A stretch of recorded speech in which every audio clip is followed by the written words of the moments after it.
The 17 News at Sunrise podcast is brought to you by Clinica Sierra Vista. Welcome back to the 17 News at Sunrise podcast, where we share your news on your schedule. Working in the spirit of the Golden Empire, this is 17 News at Sunrise. Hey, good morning, everyone. Thanks for waking up with us. I'm Maddie Jansen alongside Tolly Anderson. We begin this morning with your 17 Crime Watch. The search continues for two men accused of holding an elderly woman at gunpoint in her own home in Southwest Bakersfield. The victim shared her story with 17's Marco Torres, but asked not to be on camera because she fears for her life and is still traumatized.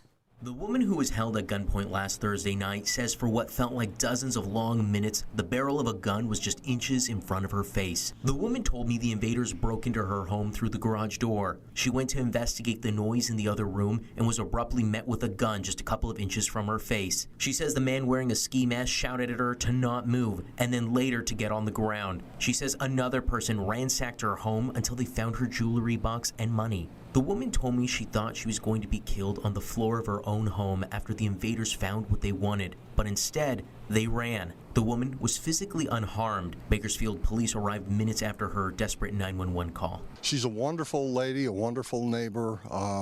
Wish we could see more of each other, but we don't. But we know she's there and we care about her, and we wish her the best through all of this crap. BPD says the two men appear to be related to another home invasion robbery that targeted an elderly female at Bathurst Avenue just a couple weeks ago. It's unknown if that woman was injured. Marco Torres, 17 News.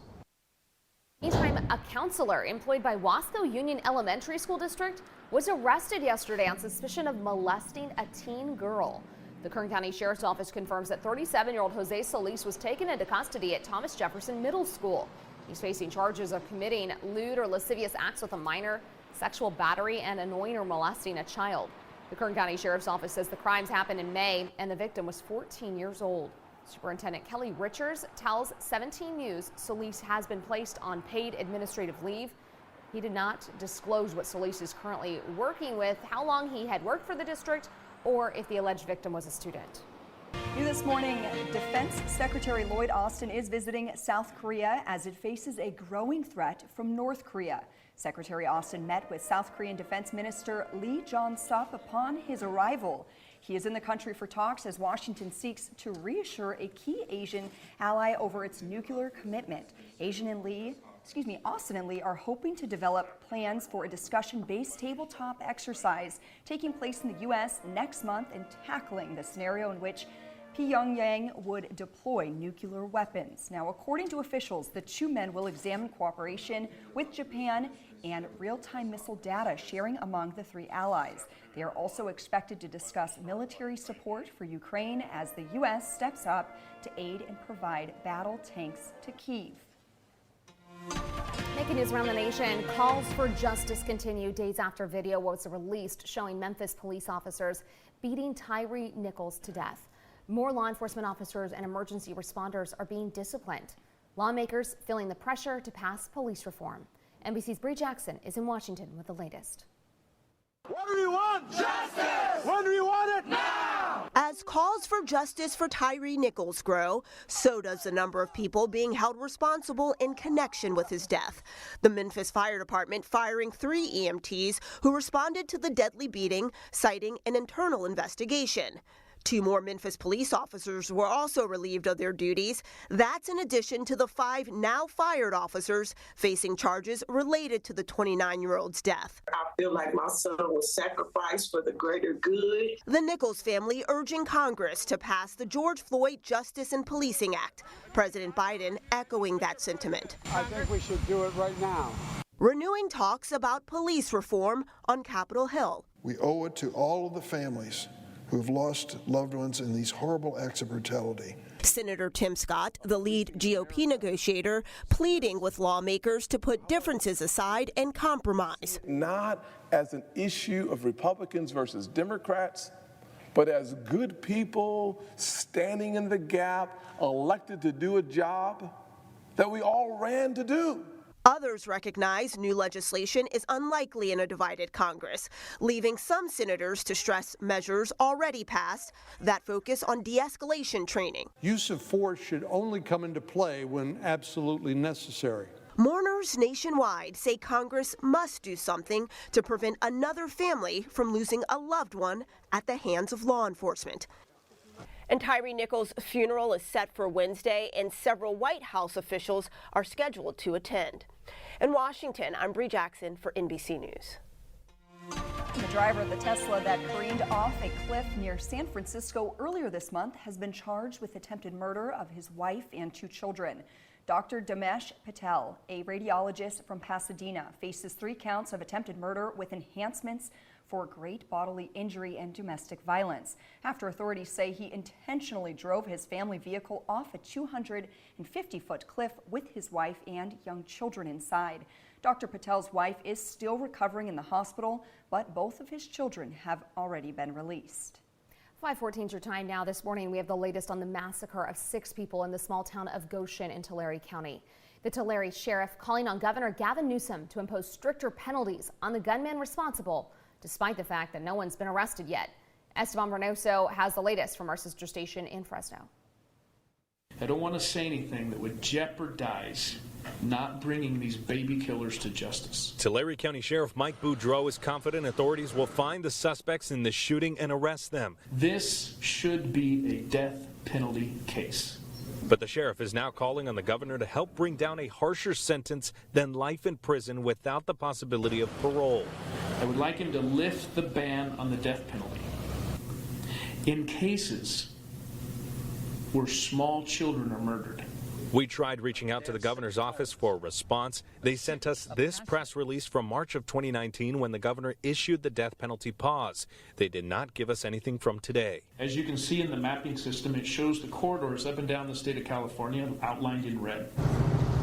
And Goshen is right along Highway 99, a corridor the sheriff says thousands of gang members use to travel that goes as far south as Jalisco, Mexico.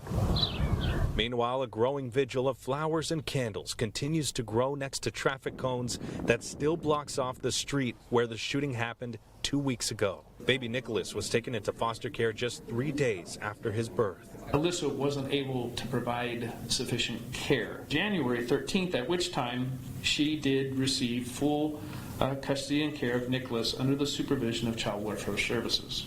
January 13th was 3 days before they were both shot and killed. And it's been 1 week since a pair of deadly mass shootings that rocked California. The dance studio manager who disarmed the gunman in Monterey Park was awarded the Medal of Courage on Sunday. Brandon Say was seen on surveillance video wrestling the gun away from the man who a short time earlier had shot 20 people, 11 of them fatally. Now the suspect later ran away and took his own life. Say offering an optimistic message of hope.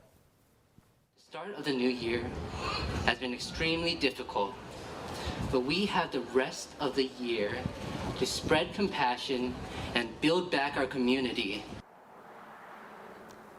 Meantime, a motive for this shooting that left 7 people dead in Half Moon Bay has reportedly been found. The suspect reportedly told investigators there was a collision between his forklift and co-worker's bulldozer. He says it wasn't his fault, but his supervisor demanded him to pay $100 to fix the damage.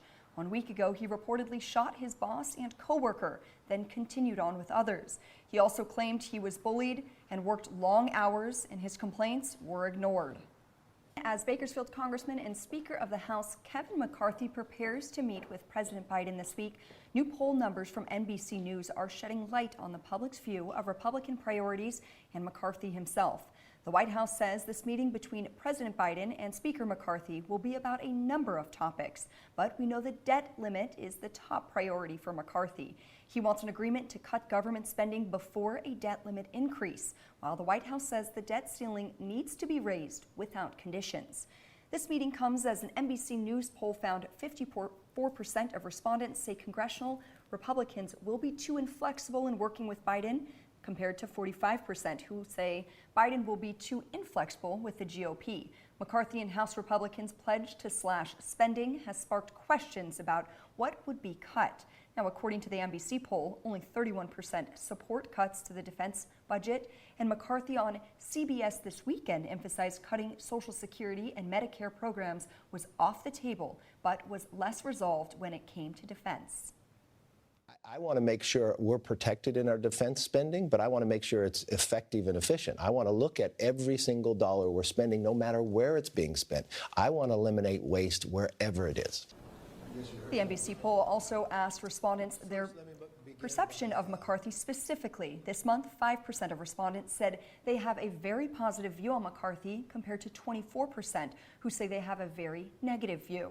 The percent of respondents who did not know who McCarthy is decreased 14% from November 2022 to January 2023. Meantime, California Democratic Representatives Adam Schiff and Eric Swalwell said this weekend called McCarthy's decision not to place them on the House Intelligence Committee political, using a new tagline. There's nothing there. I did what every American should have. This is some Bakersfield BS. This is, as my colleague said, Bakersfield BS. McCarthy rejected Swalwell for his relationship with a Chinese spy whom Swalwell says he cut ties with when he found out who she was. Now, McCarthy says Schiff used his position on the Intelligence Committee to mislead Americans on the connection between former President Donald Trump and Russia. The 17 News at Sunrise podcast is a production of KGET and Nexstar Media Group. For more on all of the headlines in today's show, head to kget.com.